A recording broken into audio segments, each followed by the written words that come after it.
Good evening, everybody. Tonight's presentation will showcase original etudes with trombone and mixed instruments and highlight research demonstrating the importance of chamber music participation for trombone students. It is my hope that these duets will serve as a valuable resource for students to explore small ensemble repertoire and for trombone teachers to expand their pedagogical literature. While working through my graduate studies in trombone performance, it took some time to decide on a topic for my capstone project. I knew for a while that my focus should be education related, as my primary long-time career goal has been to teach music at the collegiate level, and my doctoral minor is in music education. Throughout my career as a trombone teacher, I have grappled with the concept that could be called musical autonomy, where music students gain confidence in their abilities to be independent, motivated, collaborative, problem-solving artists that can thrive throughout their performing careers. I feel that my own growing sense of musical autonomy has allowed me to take great strides in my journey as a musician, and I hope to help imbue my students' musicianship with that same autonomy. Earlier this year, somebody asked me a simple yet potent question. What is one area in trombone pedagogy that you think needs more attention? My initial answer centered around small ensembles. I have the impression that trombonists, especially those who are students, do not receive or find enough opportunities to play chamber music. There are several mind-opening artistic and interpersonal experiences that chamber groups can provide musicians with. To draw upon my own chamber music experience, I do not recall receiving any formal or organized chamber music participation experience until my graduate studies. Most other small unconducted ensembles I played in were one-time events, lightly structured, and included mainly other brass instruments. The only program-required small ensembles I played in up to that point were conducted trombone choirs of at least 10 players, some of which occasionally broke off into trombone quartets. While those quartets provided me with their own sets of challenges that aided in the developing of my chamber musicianship, lots of the educational opportunities present in these chamber situations were left on the table. Collaboration and community are two of the most cherished elements of my music career, and I recognize the necessity of developing and sustaining both aspects in order to experience a fulfilling artistic career. And following these moments of realization, I decided that the topic of my doctoral project should be something that combines chamber music with trombone pedagogy. In my initial literature search, I sought pre-existing chamber works that included the trombone and tried to form a running list. My emphasis was on works that are appropriate for student trombonists, particularly those in undergraduate programs and high school students who have a passion for playing music. I found that the vast majority of the available chamber works with trombone are brass only, and these include brass trios, trombone quartets, and brass quintets, as well as a different or varying number of trombone-specific ensembles. I thought it would be important that trombone players had the opportunity to musically interact with as many different instrument groups as possible, and so I narrowed my particular focus on music that went beyond just brass. Deep searching yielded a fairly high volume of mixed chamber works, though I felt that many of these pieces tended to be targeted for the most advanced and professional skill levels. So I think that creating a simpler foundation for a chamber music performance for trombonists is warranted. And this idea of laying a simpler musical foundation is what brought me to the current iteration of my project, which is to compose original mixed instrument duet etudes with the trombone, so that there would be greater flexibility in complexity level, styles, and instrumentation, so that the widest possible array of student trombone players could experience small ensembles.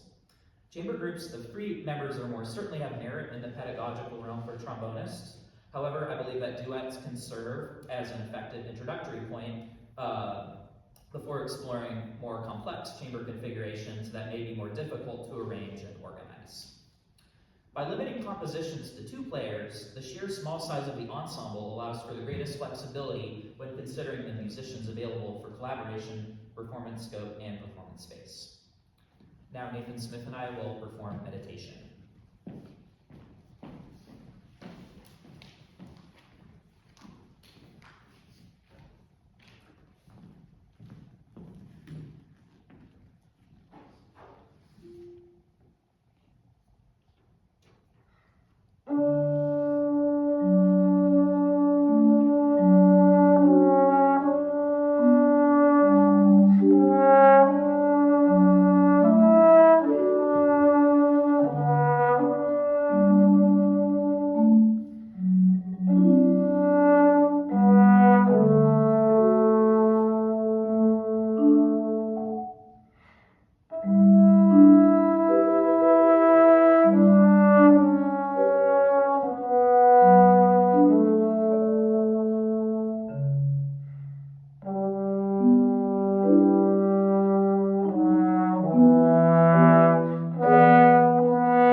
Several pieces of literature pertaining to trombone pedagogy, analysis of trombone repertoire, and studies on chamber music and collaborative participation.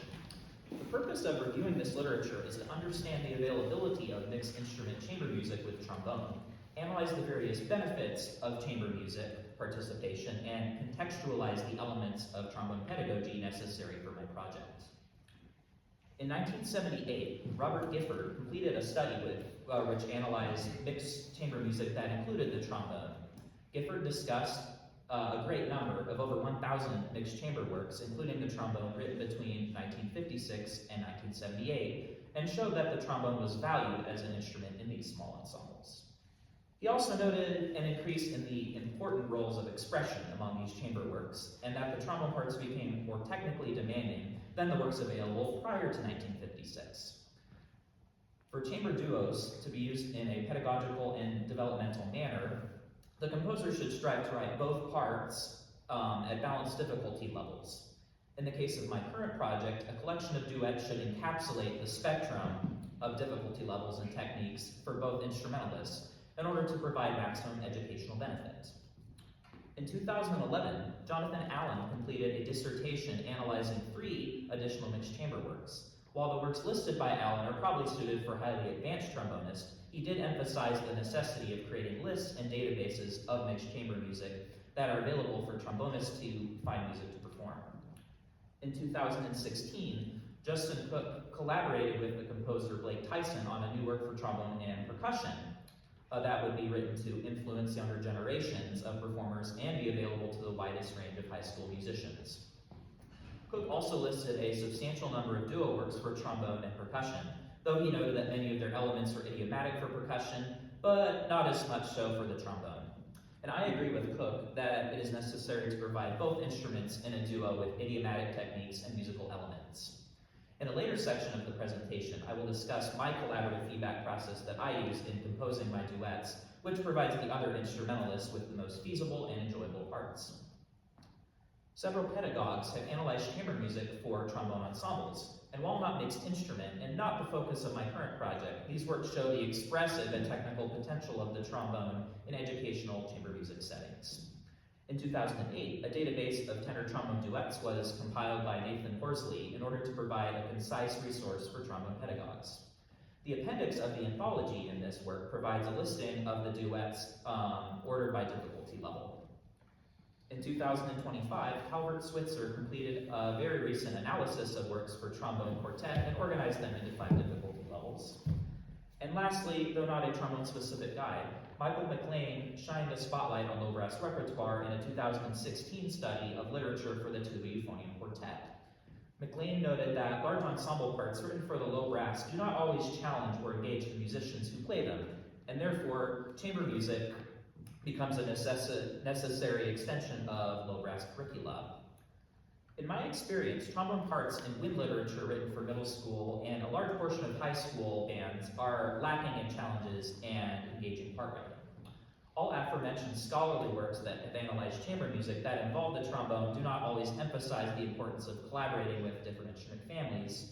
However, these studies are useful in providing a background for contextualizing the trombone in the field of chamber music. The educational benefits of chamber music participation have been documented by scholars for over 50 years.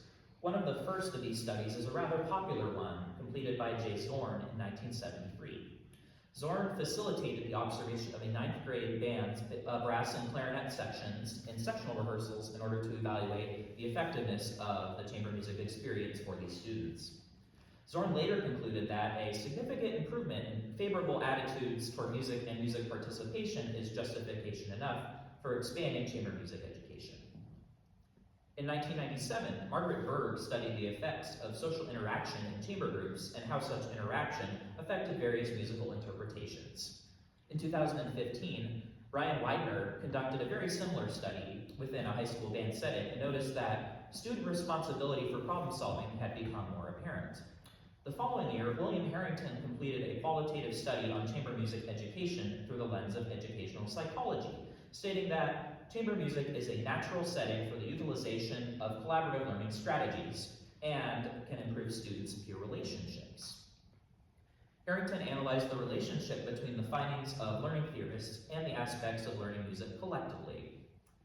James Lattin also completed a research project that showed the effects of student chamber music programs.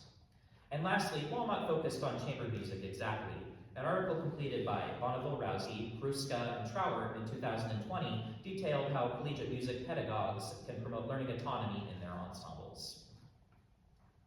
Additional pieces were written to document how different music educators could implement practices that encourage student collaboration. Daniel Isbell documented his experiences teaching music in rural areas and how the makeup of school ensembles affects programming. In 2021, Aaron Yackley discussed his program's integration of small chamber ensembles during pandemic-caused hybrid learning. The aforementioned Margaret Berg wrote an additional article in 2008, which details how she teaches effective chamber music rehearsing through minds-on strategies. Open communication and engaged participation that approach the music at different angles can lead to more thorough rehearsals. The literature analyzed provides evidence that chamber music participation is vital to the artistic development of musicians, and trombonists can benefit just as well.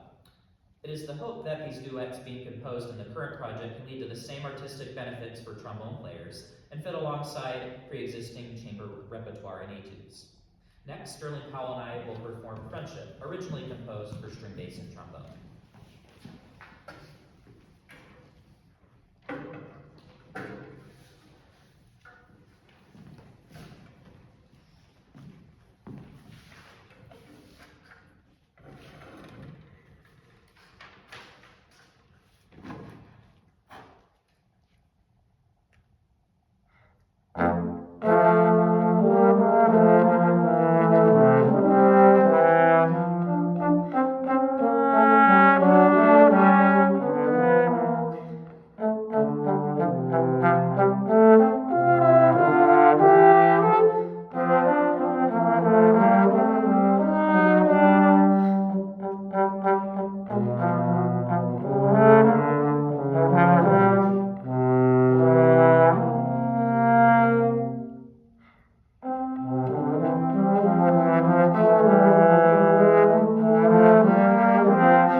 One of the most critical skills a teacher can hone in a student is to become an independent and self-driven musician.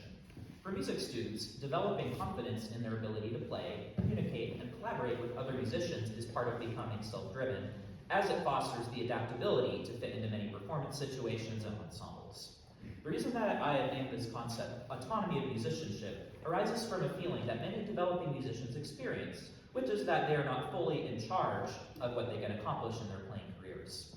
Whether this feeling arises from a lack of performance opportunities, difficulty making the most of performance experiences they do have, or concerning themselves with the steep competition often inherent to a music career, it is clear that music students need more opportunities to develop their sense of musical autonomy. As leaders and guides to students, teachers have a duty to help proliferate a sense of autonomy in their students so that they can take charge of their musical career. Given the studies on the vitality of chamber music experiences, the continued commissioning of chamber works for the trombone helps increase the outlets for possible collaborative opportunities. A varied multi-instrument collection of duos written for the trombone has the potential to achieve widespread influence on promoting musical autonomy for trombonists at any level or point in their playing careers. The versatility within this collection of original duets introduces trombonists to different instrumentations, styles, and genres, which can open many doors that lead to developing musical confidence.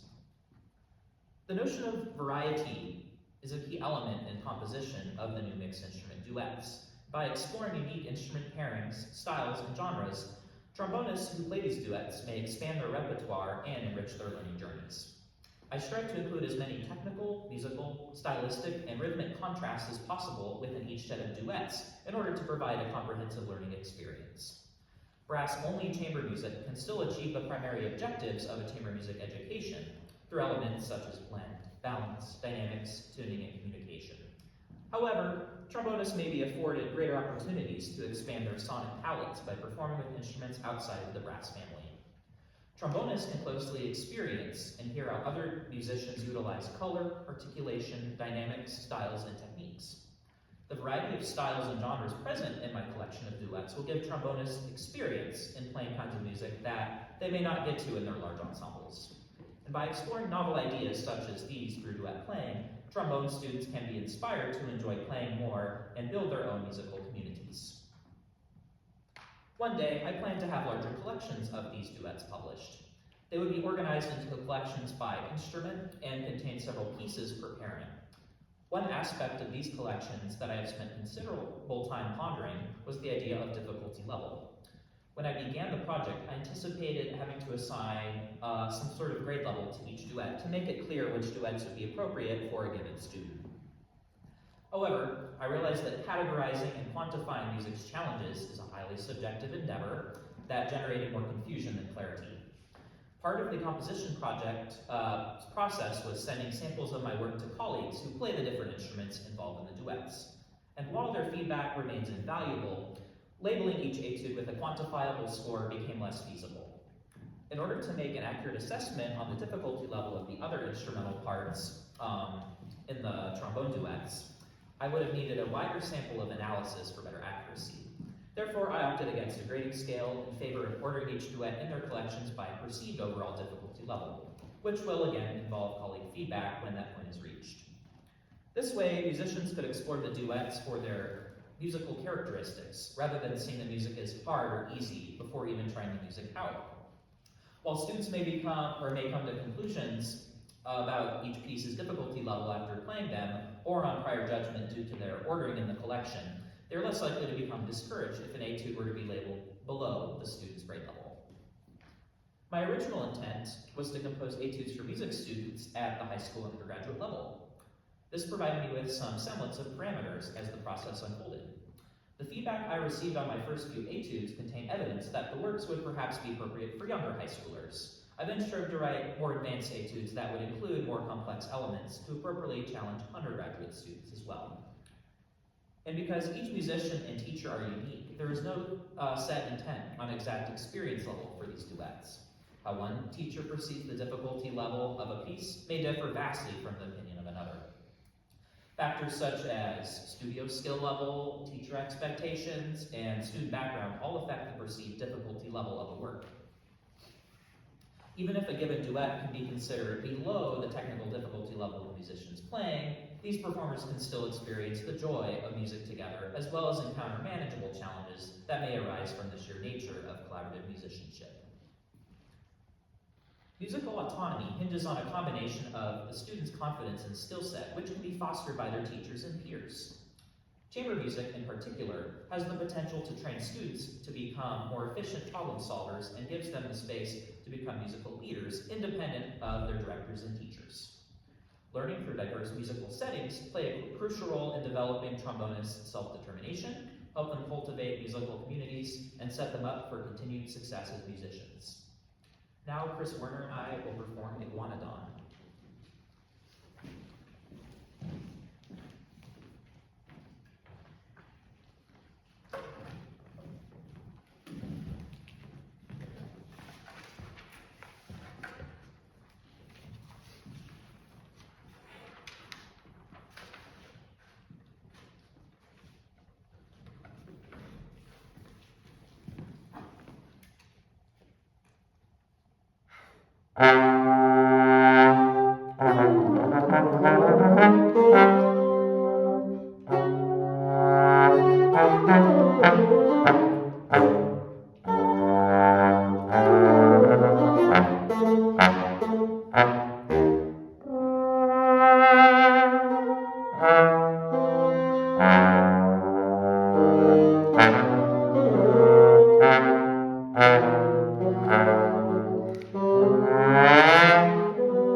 I've examined a few different areas of interest within trombone performance and pedagogy as they relate to chamber music participation. The beginning of this process involved creating a list of the benefits of collaborative musicianship. The first 2 points hint at elements more specific to trombone pedagogy, while the final 3 points ring true for all musicians, though are presented in a trombone-specific context. Considering all 5 points, I composed the duet etudes in a way that would reasonably challenge each performer to perfect their collaborative skills. Using excerpts from scores of my compositions, I will highlight passages for the trombone that can achieve those aspects of pedagogy and performance practice. Then you can hear my duet partners and I perform the full pieces for context. The first topic is balance and blend. The intimate nature of duo rehearsals can provide each instrumentalist with a focused environment in which to interact with, experiment with, adjust to, and complement each other's sound, tone color, and dynamic shaping. By interacting with different instrumentalists, trombonists can help themselves by adding to their musical palette as they continue their performance journeys. They can also adopt and imitate different instrumental and vocal colors as well as tonal characteristics, thereby incorporating these elements into their toolkit of playing. In the duet Finished Sunset for bassoon and trombone, the desired color of the piece is dark and subdued, which challenges trombone players to fit into the bassoonist's sound and color at a generally soft dynamic level. We will perform the whole duet, but when we get to measure 12, you may observe that the trombonist should be careful to not let slide technique and fast slide motion detract from the character of the work and the overall blend of the pairing. Additionally, the crescendo should not allow the sound to become less dark nor dominate the bassoonist's sound.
pertains to style, articulation, and note length.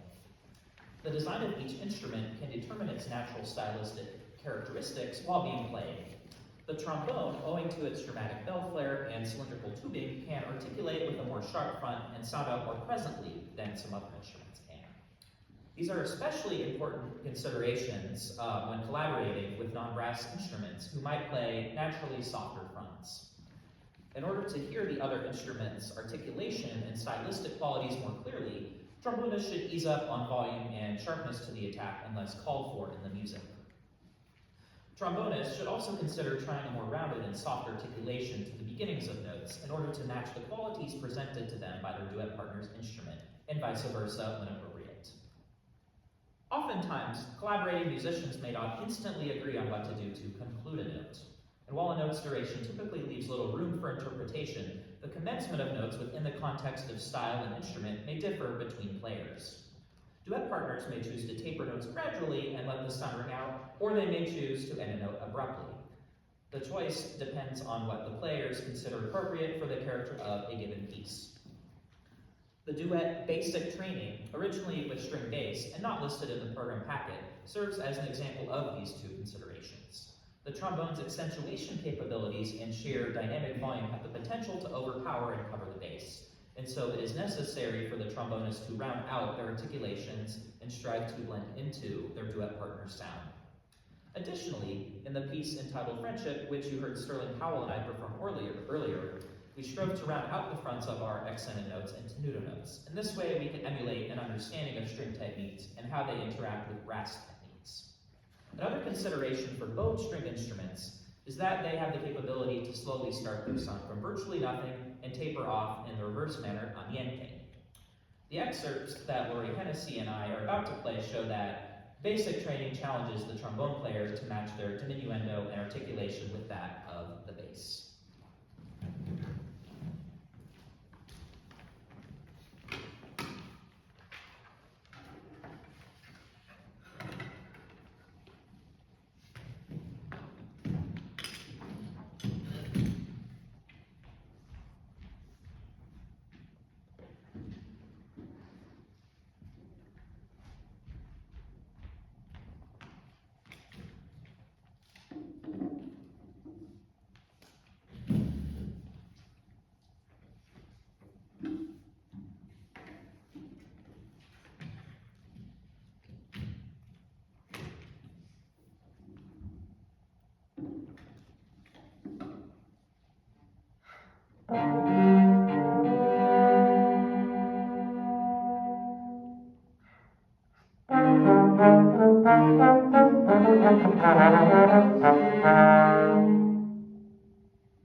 Legato playing is one of the unique challenges of trombone pedagogy due to the nature of how the slide operates. Trombonists do not have fast-moving fingers or keys to create a smooth, clean legato, and so it is an element that teachers and students alike must emphasize, perhaps more than other instrumentalists do. Oftentimes, this legato can sound smeared due to a slow slide, or there could be a dip in the airflow that causes a disconjunctive legato. By playing with other instruments in real time and hearing their interpretations of this legato, trombonists can closely internalize a connection of sound that they can practice emulating in order to blend articulations with their duet partners. This also gives trombonists a different perspective on legato that they would not necessarily receive through trombone techniques alone. By Lamplight, a duet with cello and trombone, provides the trombone player with the opportunity to interact with the cellist's legato. Similarly to trombone, bowed string instruments do not have keys or buttons to achieve legato, though their fingers and bow help them achieve their own style of smooth articulation that the trombonist can try to match. Hennessy and I will demonstrate that now in By Lamplight.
Pedagogical category relates to tempo and pulse. When I have played duets in the past, one of the challenges I encountered was that tempo would drag or fluctuate too much. This could have been due to personal error or waiting too long to react to what the other person was to be playing. However, I think what can make a successful duet performance happens when both players anticipate music ahead of time and keep a diligent sense of pulse. Any reactions to what the other player is doing should be done without sacrificing the temporal momentum of the music. When it comes to tempo change indications in a piece, such as accelerando and rallentando, an immediate sense of collective reaction is required in order to make these changes musically impactful. Such is an instance where knowledge of both parts is important and where having both parts on the same system becomes a necessary visual aid. An example of this occurs in the piece Canyon Song for alto saxophone and trombone. Throughout measure 9's beat 3 and 4 half note, the trombone player should subdivide quarter notes while accounting for the moving line of the saxophone. This way, they can land on the A sharp on measure 10's downbeat right in time and not let the saxophonist's high note cause a lag in the time. Likewise, measure 10 in the dotted half note B, the trombonist and saxophonist should begin to think of an eighth note subdivision so that on the downbeat of measure 11, the trombonist can rest as soon as the saxophonist plays their downbeat. Prior to this, in measure 3, the saxophonist should lead the rallentando, and the trombonist can anticipate that the fourth note of the sextuplet, the F double sharp, will line up with their own eighth note G. Part of this anticipation is playing the preceding C to its full length and thinking forward to the G. There may be a tendency for the trombone player to lag in their airstream due to hesitating while listening for the saxophonist leading the rallentando. Next, Joseph Rader and I will perform Canyon Song.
Next is the study of rhythmic unity. Similarly to the previous point on tempo and pulse, each player should maintain a diligent, flowing sense of subdivision as they play on in the music. This is especially useful when the players are faced with rhythms on smaller levels of subdivisions, such as the classic dotted eighth note plus 16th rhythm being turned into an eighth note triplet fallacy. Being attentive to rhythmic subdivisions and how the two parts' rhythmic elements interact with each other will make for a more meaningful and impactful duet experience. A trombonist and percussionist can develop their senses of rhythmic unity while working on Playground, which you will hear Nathan Smith and I perform in just a moment.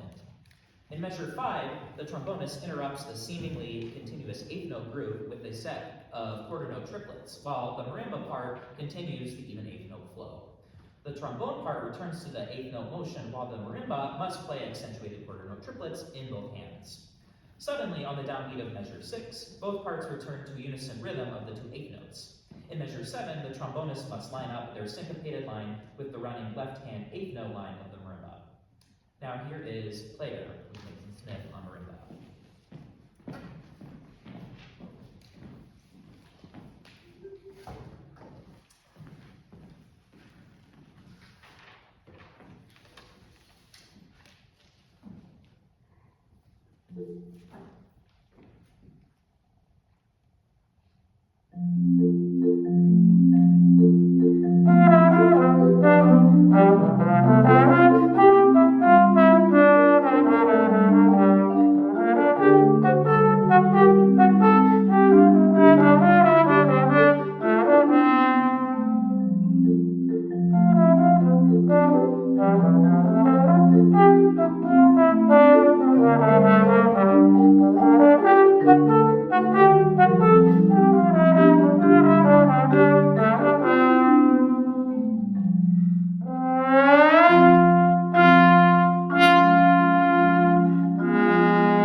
ensemble communication is an essential facet of chamber music participation.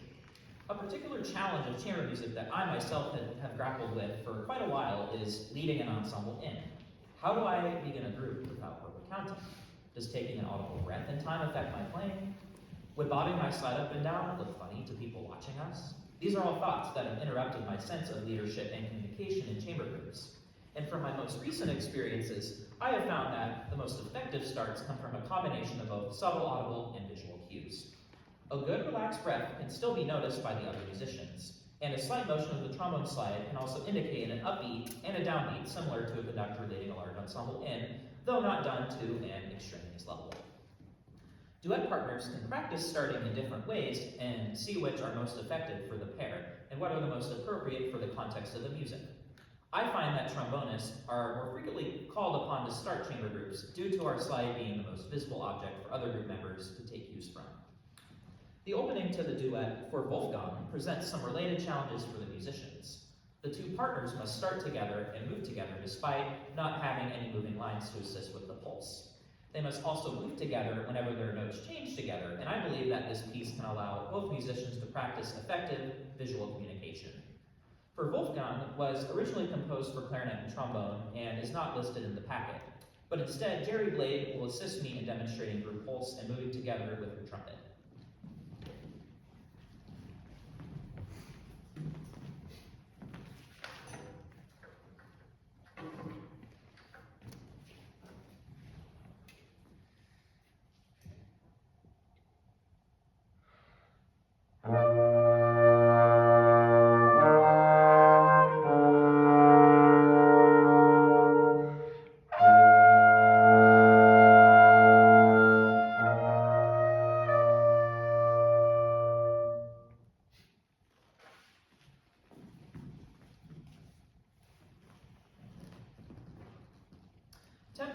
Tempo changes during a performance can also be communicated through visual cues, as well as a group-wide commitment to fast reactions while simultaneously thinking ahead in the music. A good rehearsal technique is for all members to sing their parts, and this can eliminate the challenges brought on by playing the actual instruments, and can allow each musician to more easily communicate with each other how they are interpreting a given passage. At the end of Opposites Attract, the trumpeter should listen to the trombonist's 8th note moving line and, based upon how they treat the rallentando during measure 37, beat 2 rest, anticipate beats 3 and 4, and beat 1 and measure 38. Quick reactions and forward anticipation can also help the trumpeter to play the accented tenuto quarters confidently and result in a more highly impactful final note. Here is Opposites Attract with Jeri Blade.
should be adopted as a mainstay in trombone pedagogy, since collaboration with different instruments can help students and teachers think outside of the strictly trombone box.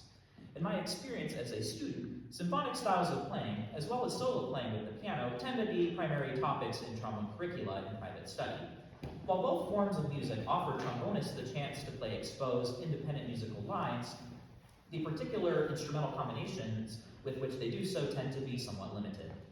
Orchestral excerpts that involve little brass section give trombone players good opportunities to work with each other, though with little inherent timbral diversity. Solo orchestral pieces for trombone can still give trombonists the chance to play expressively with a great variety of different instrument combinations, though this is often directed by a conductor and therefore takes away from certain elements of developing musical independence. Additionally, the opportunity to perform frequently with a symphony orchestra may not be available to every trombonist due to a variety of factors. The piano is diverse in how it can be utilized in voice and scoring, which may be difficult for trombone players, especially those who lack chamber playing experience, to adapt to.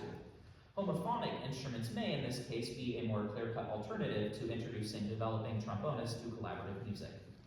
Music education scholars Ray and Hendricks concluded that members of a chamber group tend to agree in their appraisals of performance quality, and that experience level may be an influential factor in determining an ensemble's confidence level. It is in the shared efficacy level among musicians of similar experience that may lead to the most effective chamber music learning. While independent student-led duets can be highly effective in delivering concepts of instrumental pedagogy, the guidance of a teacher can still be important. An article by Margaret Berg explained that a good balance of teacher involvement can be useful in proliferating musical growth inherent in chamber music. Teachers can help by equipping their students with strategies to be used in duet rehearsals, and these strategies can be relayed directly in a coach rehearsal or through private lessons, where the teacher and student play duets together. However, it can be more beneficial to give the student the opportunity to take the initiative in leading these teacher-student duets. A study by Zhukov and Cetra advocated for a shift from teacher-centered learning to student-centered learning, and that collaborative learning would challenge the status quo of the master-apprentice model. That tends to dictate instrumental pedagogy at large. Teachers can provide students with carefully placed expertise for students to lead their own music education journeys. And likewise, teachers can continue to incorporate new ideas into their collaborative performances stemming from their students' learning perspectives. A major component of my compositional process was receiving feedback from colleagues on the writing I did for their instruments. Though I have experience in performing with these different instruments, I wanted to ensure that the duets I composed would be of the highest quality and playability so that the music would be the most pedagogically effective. I sought and continue to seek to create duets that balance attainable challenges with widespread achievability for student musicians. Attainable challenges here are meant to encapsulate ensemble skills such as tempo, rhythm, and just intonation. Such challenges may take time and effort on the part of the musician to learn and work through. However, they can be considered musically rewarding. The first example of this feedback process was found in Witching Hour for horn and trombone, where both musicians can explore intriguing intervallic content, dramatic dynamics, and varied articulation styles in order to paint a grotesque and spooky musical picture. In the first draft of the score that I sent to Mary Monaghan, measure 8 of the horn part originally had a glissando between E flat and D that was not really feasible, and so it was edited to reflect this consideration. In order to capture the agonizing effect without the impractical glissando, I instead emphasized the change in pitch by including a dramatic crescendo and heavy accent. It was also necessary to slow the tempo in those 2 bars so that the massive crescendo could be more impactful. Other instances of modifying the horn part occurred later on, where I needed to be more clear that a hornist should rip up from G sharp to an A a ninth above. Also, I initially marked another phrase on the horn part with the instruction sing, and I needed to be more clear with that it should still be played on the horn, but in a singing manner, so I edited this to say molto cantabile. Still, Monaghan noted pedagogical benefits of Witching Hour, which included working through compound meters, advanced rhythms, and dramatic tempo and dynamic shifts.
Monaghan also evaluated Mountains and Molehills, a considerably more simple duet. She thought this duet was good for horn players to work on counting during rest, playing crescendi and diminuendi through moving notes, and entering on time. And one example of this occurs in measure 13.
The draft score of the duet for trombone and cello entitled Drama King was sent to cellist Hennessy for evaluation and edits.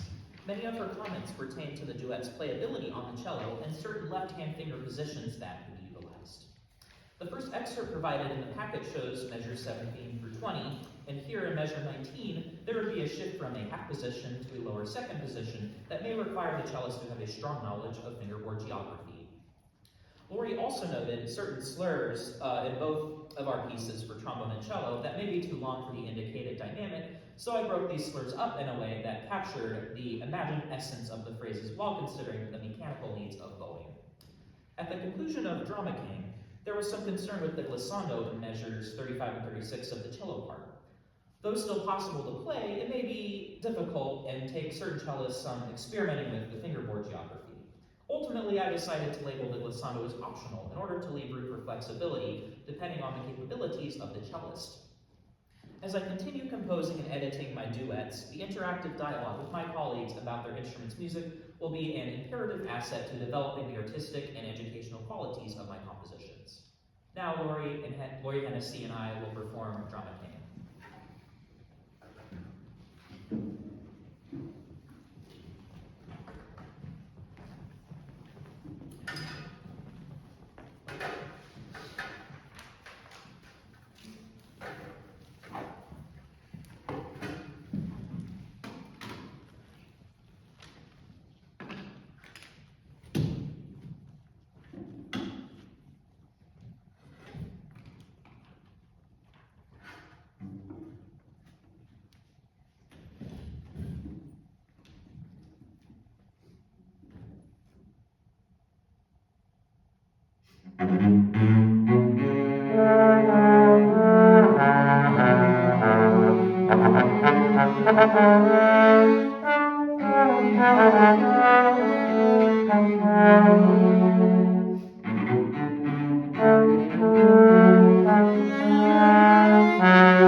Discuss the pedagogical benefits and compositional elements of mixed instrument duets, I would like to transition to discussing the future goals of this project. As previously mentioned, the desired outcome of the composition project would be to have a completed series of finished and engraved etudes for trombone and many different instruments. Each collection of etudes will be progressive in difficulty, with upwards of 50 etudes per instrument pairing. In the event that a shorter timeline is a concern, then my desired outcome would be to have a collection of perhaps up to 100 etudes that contains all of the different instrument pairings within one book for trombonists.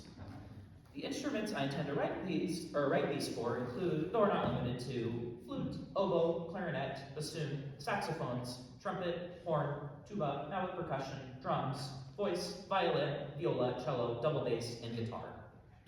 Once each collection of duets is ready for completion, I plan to organize them by instrument in a sequence of relative musical difficulty and complexity. I believe that this organization of the duets can help trombonists and their collaborators begin by exploring simpler music while they get to know each other musically, especially when the duet partners work out a long-term deal to collaborate. I think that a sequence from simple to difficult can be effectively utilized to perform pedagogical pathways without explicitly labeling each duet by targeted experience level. I plan to incorporate these duets into my own teaching, and by encouraging my students to perform them, I hope they will branch out of their own studios, create collaborative networks and communities, expand their artistic horizons, and explore unique musical perspectives that both challenge and supplement predominant large ensemble hierarchies. Versatile small ensemble playing is a very practical skill for musicians and can open many doors for trombone players who may not be able to fill their books with orchestral performances.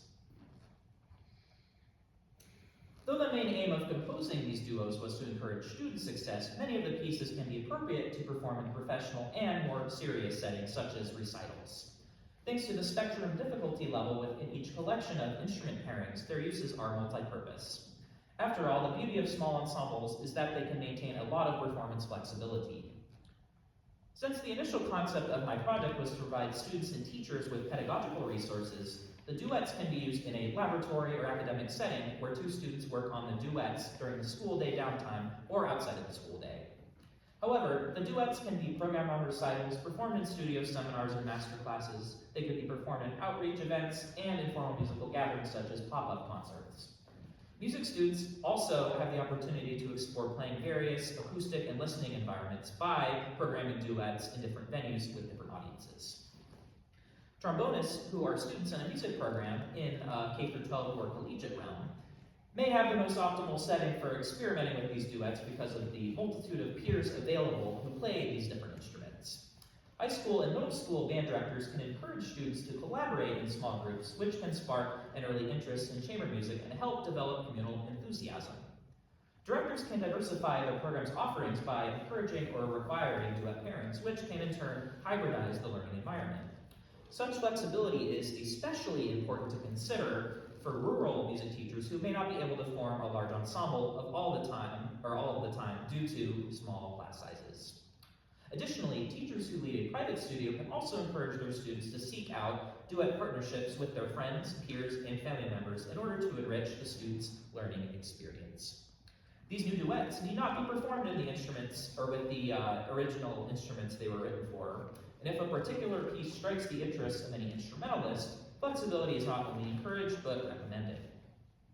I wrote each duet with the particular sound concept of each instrument in mind, but that does not mandate any particular pairing.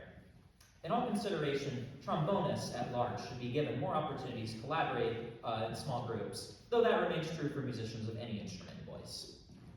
Trombone teachers, as previously mentioned, often incorporate duet playing into lessons as a means to encourage collaborative playing skills. This can help them to garner collaborative musicianship through the 5 elements discussed in the beginning of this section. However, as a point of caution, the dynamic of the teacher and student balance may shift the experience for the student in a way that may not feel as organic, and so it would be ideal for chamber skills to be developed with their peers who are on a similar level to them. This consideration does not take away from the benefit of student-teacher duets, however, as many invaluable opportunities for small ensemble skills can be focused on. Sterling Powell and I will demonstrate what this might sound like and feel like by playing Slidell, a traditional jazz-inspired duet originally composed for trombone and tuba. Slidell also includes optional improvisatory elements which can further inspire trombone students to pursue jazz performance.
this duet collection can result in a myriad of possible outcomes, and I hope that it can become an invaluable asset to trombone teachers, students, and any musician who wishes to partake in the joy of collaborative music. To conclude, mixed instrument duet performance has great potential to enrich trombone pedagogy should it be incorporated into the widespread curriculum. Trombone students can expand their musical minds through interactive learning, where they are introduced to different timbres, tone colors, styles, genres, techniques, and performance settings. Student participation in chamber music, especially if done regularly and with some teacher input, can drive trombone students to advance their musical autonomy and inspire them to pursue fulfilling music careers. The coming collection of duet etudes can serve as a key pedagogic tool for trombone students and teachers who are seeking to expand their repertoire and create more playing opportunities. Duets can also serve as additions to and spark greater interest in the trombone chamber repertoire. Lastly, the collaborative efforts in composing the duets can assure high-quality music for each instrument so that all musicians involved in a performance can feel the joy of collaborating. I am more than glad to speak with anyone who would like to learn more about the project and the literature that guided my research. You can also visit my website, chrtrombone.com, to stay updated with the duo etudes as they are completed. Thank you all very much for attending tonight's lecture recital. I hope you save room for some dessert because Joseph Rader and I are going to play Minuet a la mode to close the evening.